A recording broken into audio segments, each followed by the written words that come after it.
Tokyo, largest urban agglomeration in the world. Its population exceeds that of Canada, and that's not counting the millions of workers who flock in every morning.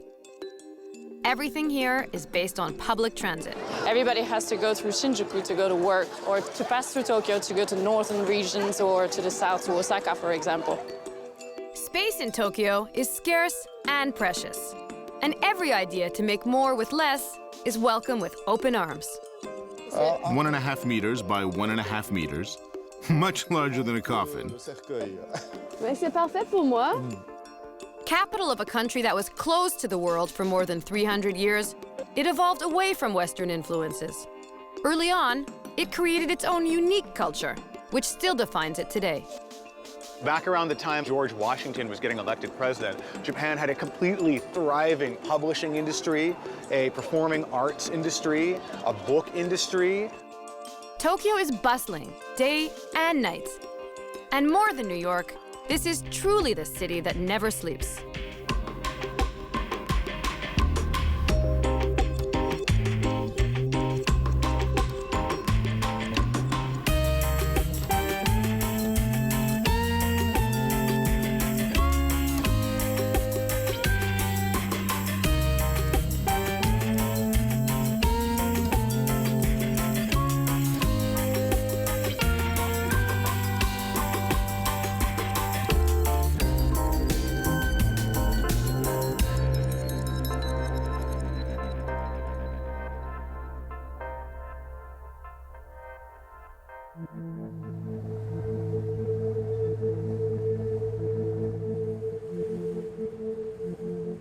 Tokyo, it was a very important city in the mid-1700s. We estimate that the city was the largest city in the world in terms of population. And Tokyo was the capital of Japan that has decided to isolate from the rest of the world.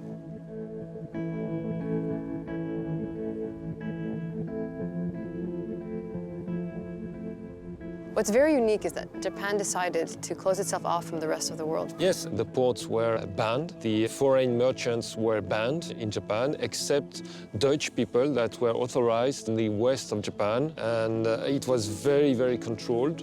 And the country went on like that during 300 years until the Commodore Perry float arrived and forced the country to open to international commerce. How could an American expedition forced Tokyo to open itself to the world? I think it was happening in the 19th century. The Commodore arrived with the black ships. The idea was very simple.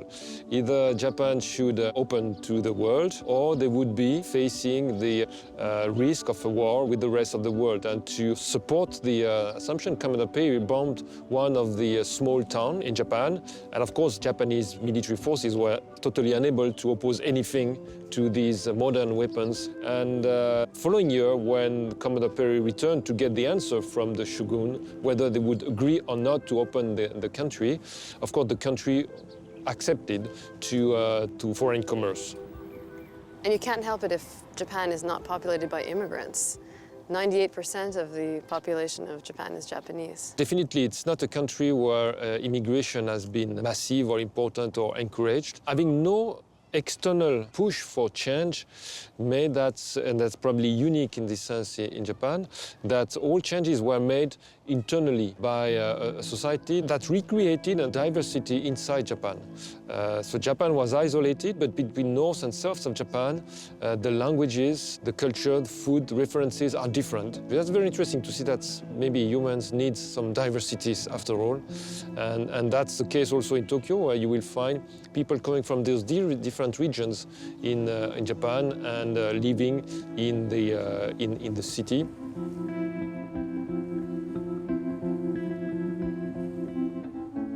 In Tokyo, there's a strong sense of responsibility and hierarchy in the workplace. Yes, I think people want to have the things done right. Many things in Japan are codified, they are organized. They do the things as they should be done.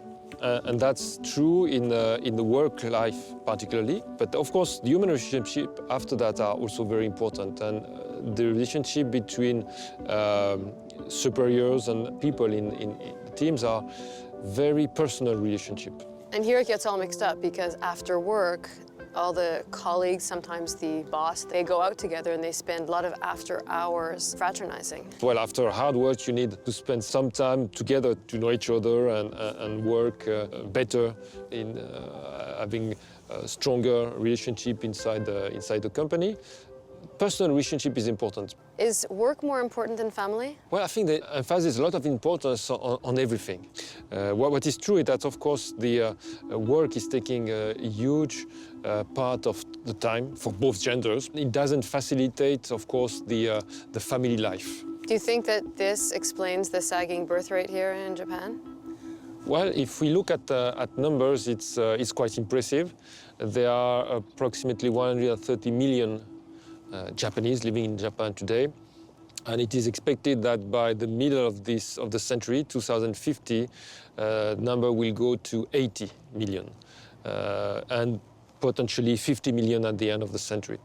So it will be probably a very different Japan that we will see in 20 years from now, but maybe not so different from the Japan of the 70s, 60s, or 50s. Japan was, after all, 80 million inhabitants in the middle of the 20th century, just coming back to what Japan was in the previous century.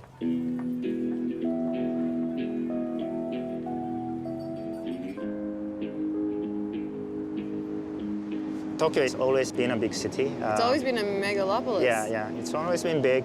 It used to be a million inhabited city, like when London and Paris was only like 500,000. In daily basis, on the west side of Tokyo, where people kind of come in from the suburbs, you would have over 20 to 30 million commuters coming into the city daily. So it's like 8 times of Hong Kong, just on the move, 8 o'clock in the morning.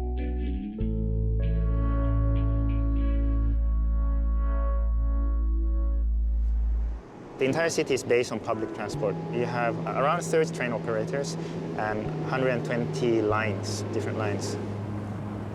Tokyo is immense. It's made up of wards and districts and villages and municipalities. Yeah. I mean, the kind of the legal boundaries are there like any other city, I think. But then you have all these kind of quite small communities. Not small, I mean, we're talking big, but still, like in the Intimate. scale. Yeah, well, in the scale of Tokyo, you have all these kind of small communities that then make the patchwork of the entire city. It's made of 23 wards, and every ward has a kind of a city hall, and every ward also has a mayor. Those 23 wards make part of the kind of the central Tokyo. In addition to these 23 wards, Tokyo encompasses 26 cities, 3 towns, 1 village, and several islands. If you look on a satellite map, basically you see it's city after city all the way to Yokohama. It doesn't stop. Yeah, it doesn't stop at Yokohama either, so it just kind of flows down. So the only place where it stops is at the kind of waterfront. But like west, you can travel endlessly on a train that travels quite fast, and it's just just housing and buildings. And then you hit the mountains, and still there's like a lot of housing. So there's not one major center in Tokyo. Yeah. Is it comprised of many downtowns? Yeah, many downtowns or many cities. Every major train station, which would kind of encompass what I call a kind of a community or a city.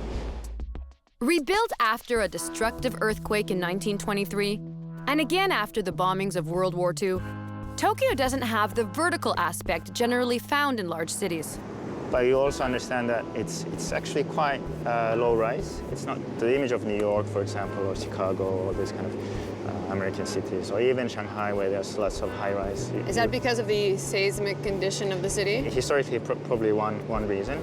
The other reason is that it's just kind of an organic city that just kind of grew larger and larger. And there was a rule to kind of keep buildings low. And then I think private developers also kind of suggest maybe we should make them higher because it's more feasible for business.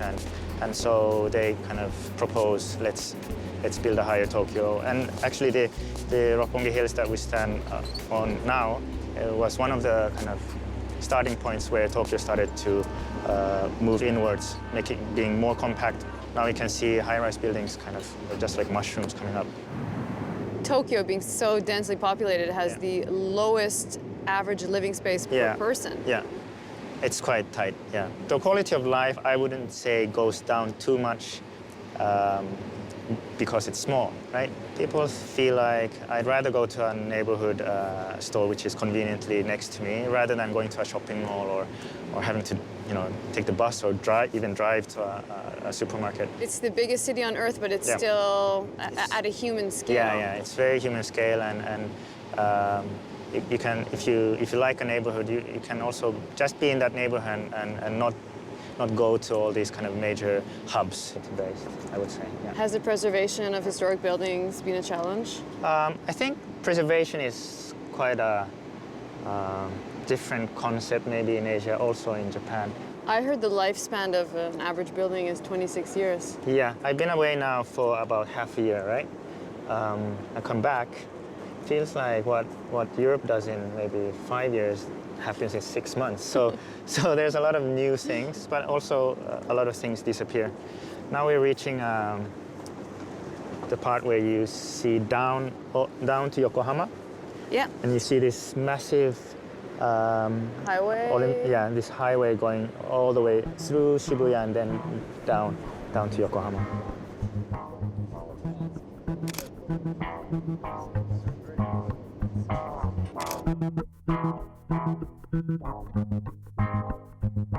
Behind its oversized avenues, Tokyo hides another reality. A few steps from the busiest intersections in the world lies a surprising intimacy, not unlike what you'd find in a small village. So it's surprising you can be in the middle of a busy neighborhood and then all of a sudden turn the corner and find a charming alleyway. You'll have a local public school here, and then on the other side you have someone's house, and then fashion shops. It's lively in this small little alleyways. Yeah. The street address system here in Tokyo is very different than in the rest of the world. Yeah, you don't have necessarily street names, actually. You have the name of the block. You have the name of the block or numbering of the block, and then the house number is based on the order of which when it was built. So the house numbers aren't necessarily consecutive? No, definitely not. It would be quite a... Definitely not. Yeah, it's a coincidence if that would happen, but if you tell a taxi driver where, how to get here, usually, nowadays, of course, they use all this GPS technology, but traditionally, you would direct by landmarks. So university buildings or other kind of public or big institutions, perhaps, and then from there you would kind of scale down to where you want to go. So is it functional? Well, it's not dysfunctional. I mean, it works. It's one of the biggest cities in the world, and the mail, post, everything comes to your home. I heard that cars drive an average of 18 kilometers an hour. Yeah, I think that's perfect. Every city should learn from this. I mean, it's cause and effect, but I think when cars are driving slow, it means that actually that people are opting public transport instead of maybe private cars.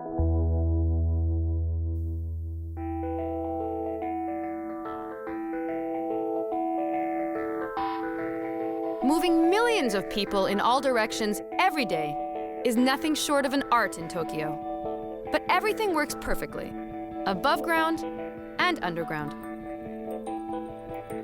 The population here, it's around 35 million people, the size of Canada itself. So all concentrated in one city.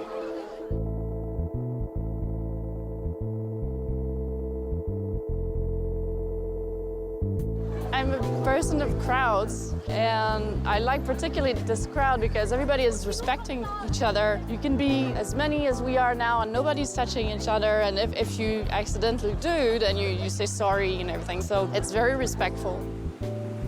This is one of the busiest neighborhoods in the world, I would say, because at this station, Shinjuku Station, is the station that it's the entrance to the cities. Other neighborhoods, all the west part of the city, everybody has to go through Shinjuku to go to work, or to pass through Tokyo to go to northern regions, or to the south to Osaka, for example. The majority of Tokyoites use public transport. In Tokyo, you don't even ask yourself if you're going to take your car or any other transportation than the train. It's the natural way to move in the town. Because near your house, there will be a train station or a subway station.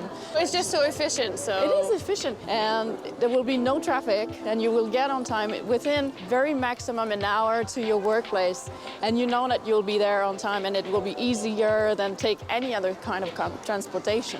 You know, it's a natural way to be here. Do you know just how many people use the metro every year? Well, I think I heard it was 3.2 billion people who are passing through all the subway stations and the train stations in Tokyo. And this area is more the entertainment district. You have restaurants, cinemas, and whatever. That's the part of the city that lives 24 hours a day. And you see the buildings, they have shops like up to 8, 9 floors, but you have at least 3 floors downstairs as well. And all those buildings are full of people 24 hours a day. Restaurants. Yeah, restaurants, karaoke, boxes, and everything. If you want to go to eat Indian food at 5 o'clock in the morning, there's a restaurant, or French food at 3 o'clock, or at 10 o'clock in the morning you want to go have a scotch or a whiskey, then you have a place here.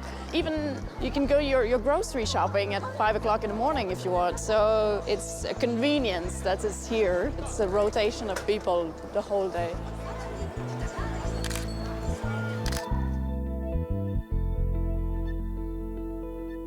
It's not only one downtown area, it's like so many around the city, and every area has a particular style, a particular way of doing things too. Even in your clothes, you dress differently when you go somewhere else. So when you kind of catch what Tokyo is, then you use it at its best.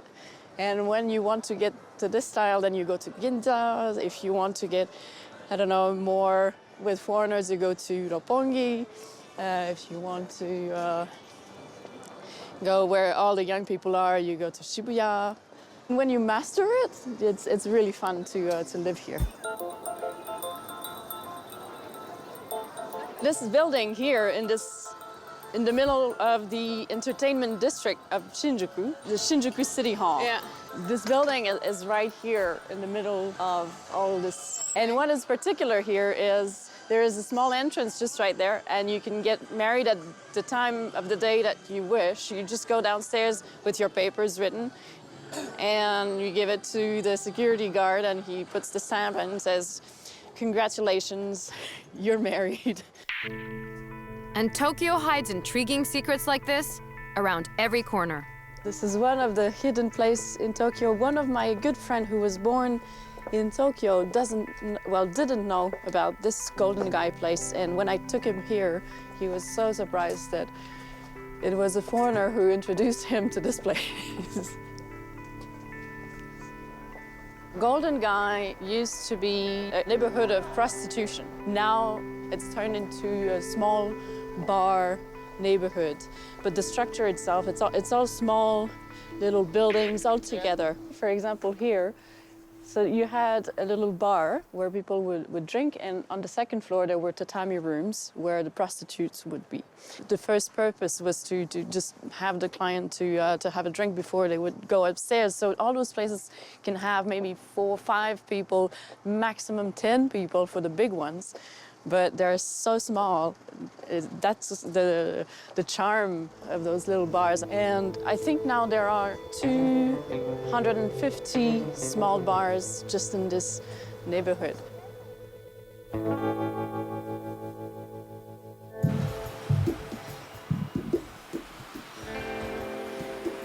Although they take work extremely seriously, many Tokyoites tend to go heavy on the celebrating.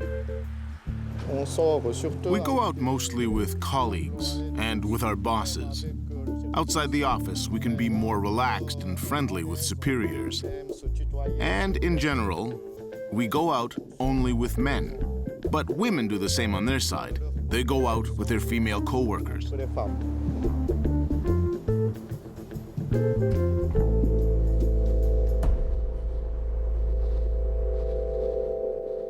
nights out on the town often finish very late. When the subway closes, things can get a little complicated. Taxis in Tokyo are extremely expensive. If you live outside the city, it can cost $70 or $80 just to get home. So you should never miss the last train. But people do miss the last subway. And when that happens, capsule hotels are the way to freshen up before heading right back to the office. It's convenient, it's clean, it isn't something that's frowned upon, and it's cheap compared to luxury hotels. Now here it is, a capsule hotel in Shimbashi. The price changes depending on the time. You have the super relax, which is between noon and 9 p.m. If you have free time between business meetings, you can relax in this kind of capsule hotel. There's the midnight special, but you can also spend the night. The whole night costs only 2,500 yen, so about $30. So there are 2 rows. It's big enough, 1.5 meters by 1.5 meters. Much larger than a coffin. It's like a little nest. C'est parfait pour moi. The buttons are for air conditioning, light, and to turn on the television.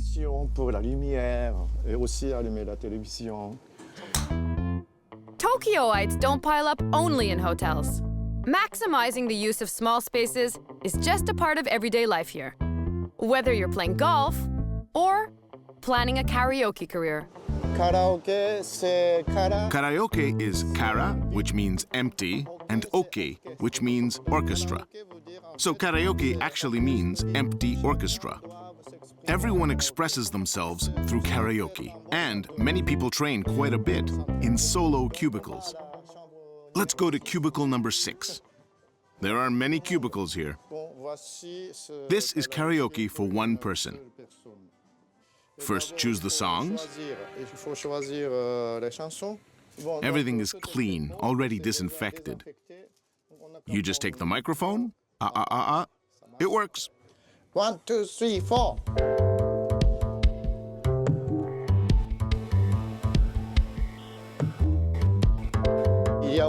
There are also restaurants, even in this upscale neighborhood, that use small spaces, like noodle shops.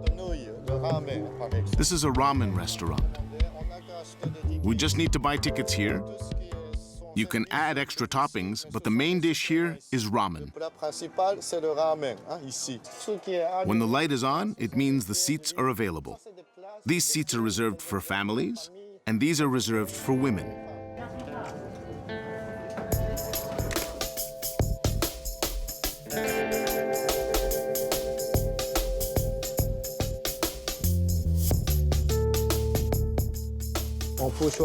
Okay. You can choose very fat, less fat, normal, Okay. with garlic, a little garlic, no garlic. Then you only need to push this button. Hello, welcome to our restaurant. We have your order. Arigato. They just confirmed your order. Wait a minute or two, if you please. Thank you. Merci. Yeah, it is good.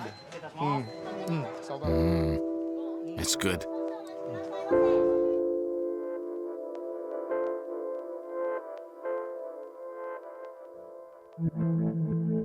Building in Tokyo is no simple task.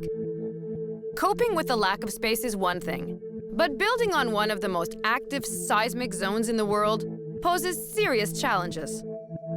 Are most houses now in Tokyo being built earthquake resistant? Yes, Japan is an earthquake country. So every day somewhere the small earthquake occurs, and sometimes big one comes.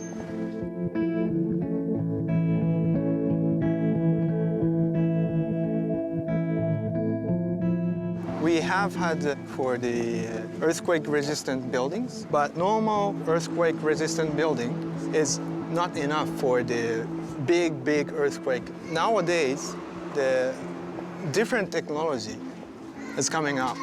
The common concept is to reduce the shake of the earthquake with the rubber isolator or even a ball bearing. Kind of like a shock absorber? Yeah, exactly. When the earthquake comes, the base shakes a lot, but the upper building doesn't shake much. Latest technology is called the air isolated system. When the earthquake comes, the system responds and put the air to the space between the base and upper building to make the building float up or lift up so the house doesn't move. Is it much more expensive to build a house with such technique? It depends which technology, but average about 50% more. Whatever the case, witty architecture and organization of private space have always been a priority here. You know what I find incredible? The fact that there are so many pedestrian walkways. Yeah. It makes it so intimate. Around here, originally the house is very small, like this.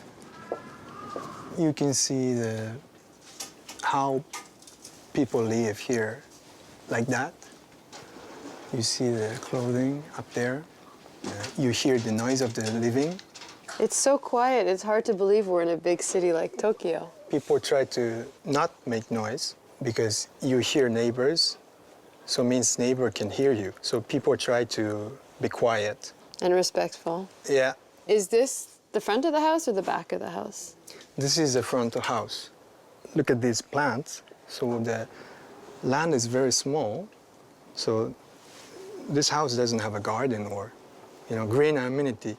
They put the planters in front of the building and enjoy the gardening. But at the same time, you can enjoy walking on the street like this, Beautiful.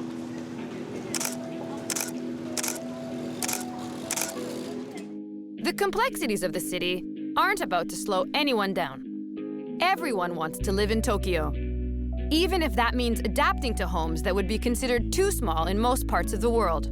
The result? Miniature houses called Kyosho Jutaku are popping up everywhere in the city. These are one of the very good solutions for those who are looking for the affordable housing in the middle of the Tokyo. Are they very widespread? Can you find them everywhere?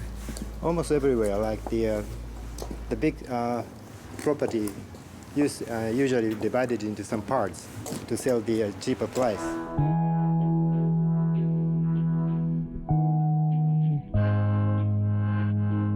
Konnichiwa. Konnichiwa. They measure a lot on how many tatamis you can fit in an area, right? Yeah. This area is 3 tatami. 1 tatami, 2 tatami. Usually 4.5 tatami and 6 tatamis and 8 tatamis are very popular space. So this is the tatami room, and what could it be used for? 武者さん、ここの部屋はどういうふうに使っていますか？はい、母が遊びに来た時とか。For her mother はい。 to stay? What are tricks to maximizing space in such small apartments? For the new construction, I encourage the owner to discard most of the unuseful things. That's it, the trick, eh? To have less stuff. Yeah. Sliding.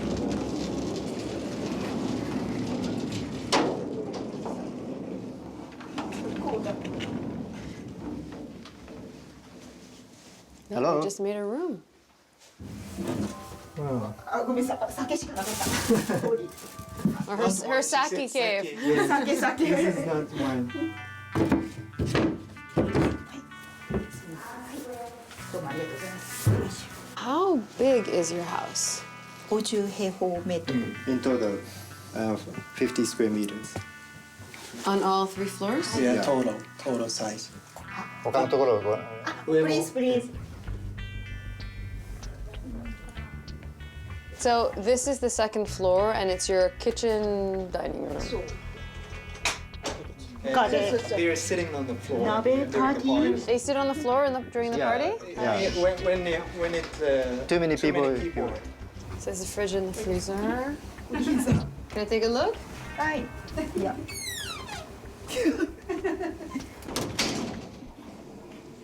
なので子供さんは。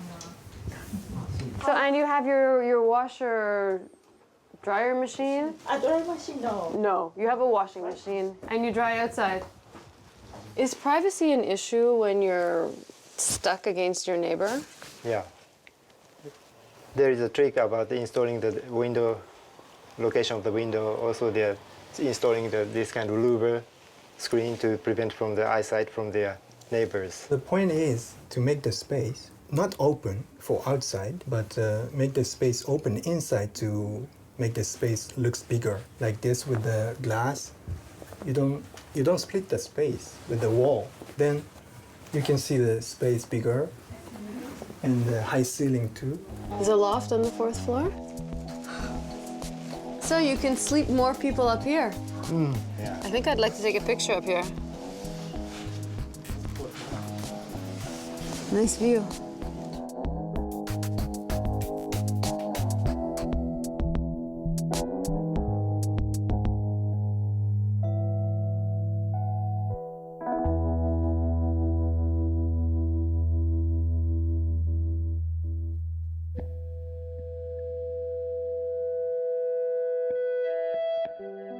When you have a city as big as Tokyo, if it's not efficient, it's going to grind to a complete halt. It's on a scale that's quite unlike anywhere else in the world for a first world city.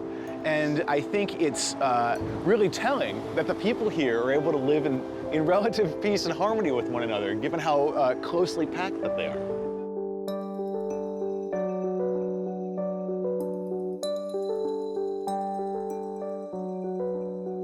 You'll notice space is at a premium in this city, right? So it's really frowned upon to just park your bike anywhere and leave it.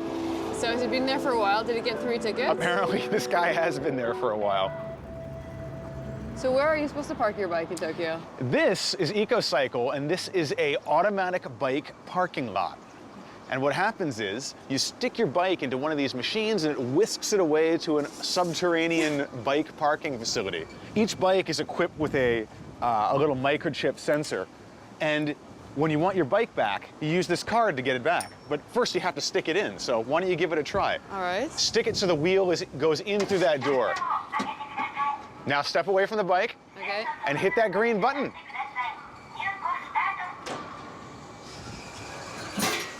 This giant robot arm basically whisks your bike down into this huge tube. And the tube is about 11 meters deep, and it holds about 200 bicycles.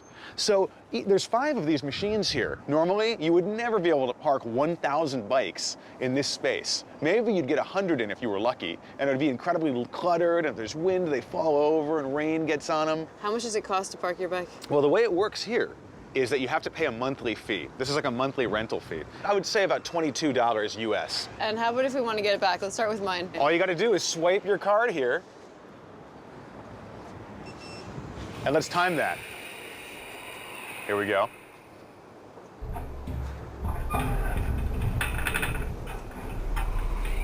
I can hear the machine moving. 12 seconds. Look at that. 12 seconds. There are car parking lots that actually let you move your car in and they'll park them underground for you just like this. Automatic. You press a button and it's whisked away. This is Japanese, I guess you could say, urban technology at its absolute finest. I mean, where else are you going to see something like this? Where you squeeze hundreds of cars into the same space that you normally only be able to park 2 or 3.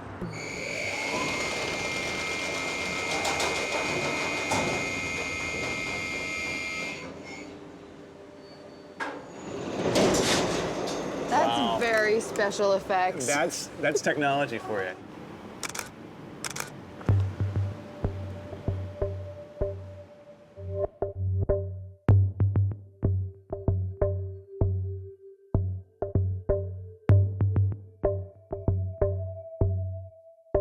To me, Tokyo is filled with eccentricity, but eccentricity here is a form of creativity, whereas in the West, it would be looked at as marginality. What I think Tokyo is all about is about coming up with the most pragmatic solution to a problem. That's why you see so many things here that are, by foreign standards, either incredibly high-tech or even whimsical.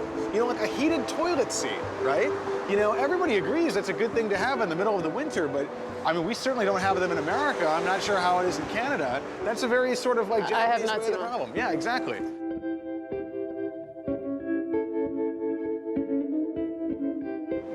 Tokyo seems so gimmicky, and people from the West would think it's just plain weird. Well, hey man, if being weird is wrong, I don't want to be right. You know, like I think, once again, weirdness is in the eye of the beholder. Weirdness is all in context. And when you take these things in the context of Japanese culture, when you take them in the context of this city, they make perfect sense. Going in the house with your shoes on. I mean, when you really start thinking about it, is it weird to take your shoes off? You know? I mean, it's obviously dirty outside. You want to keep your home clean. I'm a big believer in taking off your shoes. I mean, that transports across the ocean, for sure. Yeah, definitely. Pushed to the extreme, social differences can generate original things. Otaku culture is one of them. Otaku are Japanese geeks and hobbyists, basically. And they are what you would call nerds abroad. And so what you'll see in Akihabara is, like you can see right in front of us here, it is just absolutely full of this animation and comic book styled imagery. Why are the Japanese so obsessed with anime? Well, Japan has a very long visual tradition, historically speaking. Like back in the 1800s, they had woodblock prints. Before that, they had paintings. And there's always been a very strong tradition of visual design here. And in modern times, that manifests itself in the form of product design. You know, like in the 80s, we had the Walkman, things like that. And more recently in the form of comic books and animation and things like that.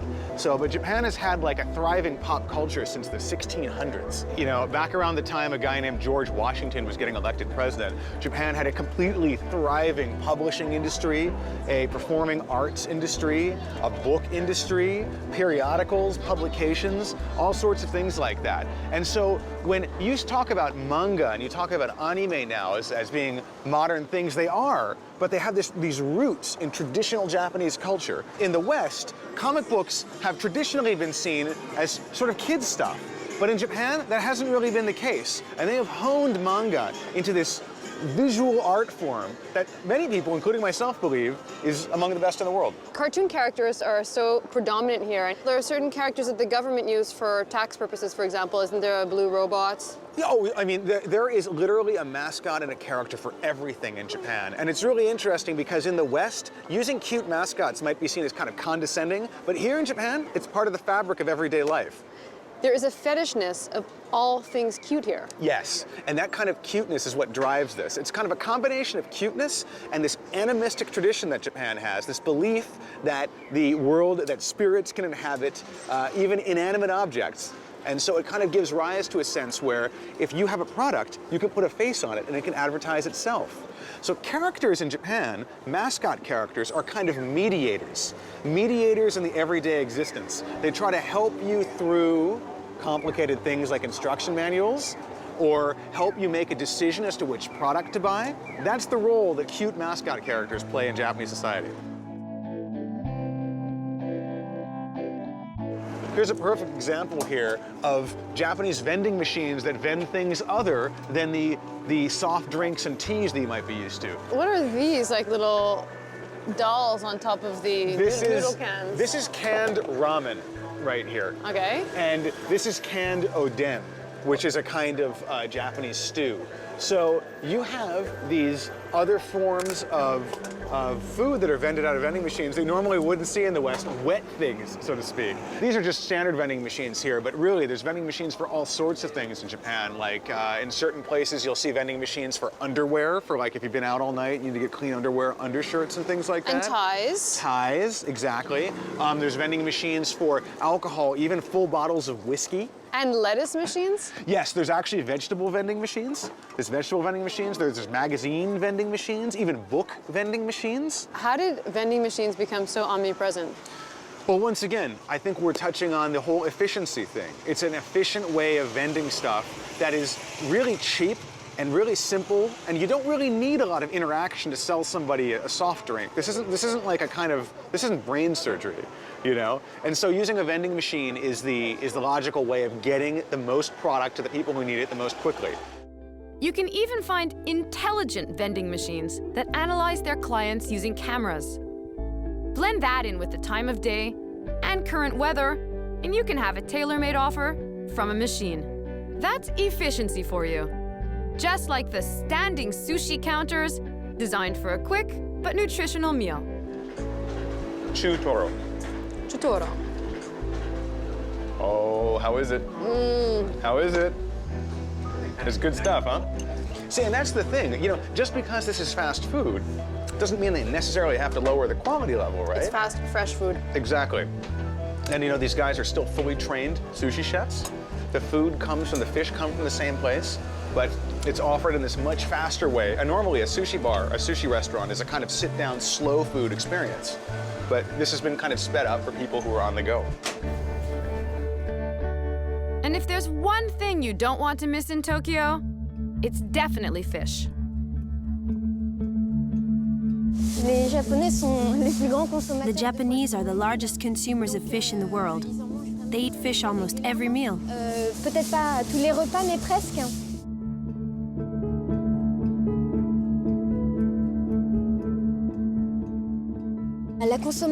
The average Japanese fish consumption is about 70 kilos a year. The Japanese catch 15% of the world's fish. Du poisson mondial. It's no wonder the biggest fish market in the world is in Tokyo. It is said that the Tsukiji fish market employs more than 60,000 people. C'est une industrie qui fait beaucoup. The industry revolves around quantity and quality. De qualité également. Le marché. The Tsukiji fish market is called the kitchen of Tokyo, La cuisine de Tokyo. but it's also a very high-quality market. Un marché de grande qualité. So most sushi restaurants, and the most famous sushi restaurants, come to buy their fish here and nowhere else. On va aller faire un tour dans. We're going to this sushi restaurant. It's called Kaiten Sushi, sushi on a revolving conveyor belt. Les assiettes passent. The plates move around like that, so whatever looks good you can just take. At the end of the meal, the cost is calculated based on the color of the plates. De la couleur des assiettes. There are expensive and cheap plates. If you look here, you can see the price of each plate. Ah oui. Good choice. Bon choix.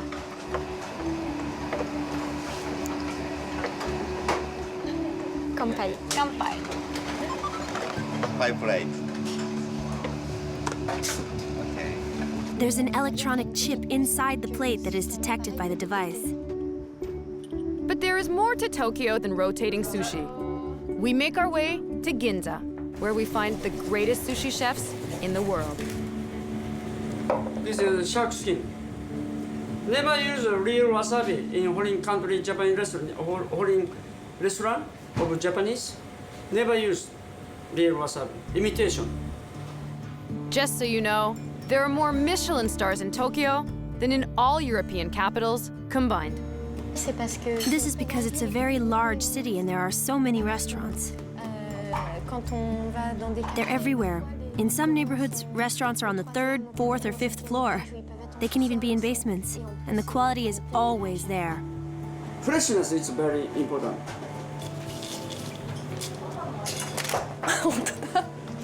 Very fresh.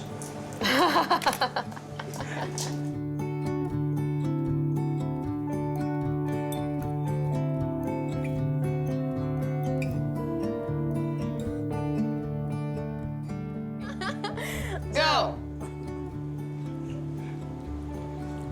I love it.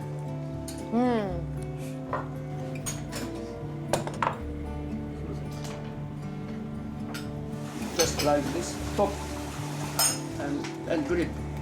Yeah, and turn over, And then just the fish side. Yes. That already seasoned, just lightly. And go ahead. Please don't bite.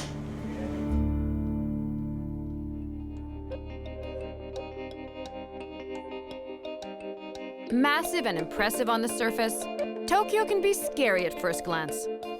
Streets and restaurants are bursting at the seams 24 hours a day. But behind the facade, Tokyo is no less than an oasis of small neighborhoods and hidden secrets, with plenty of space for family life.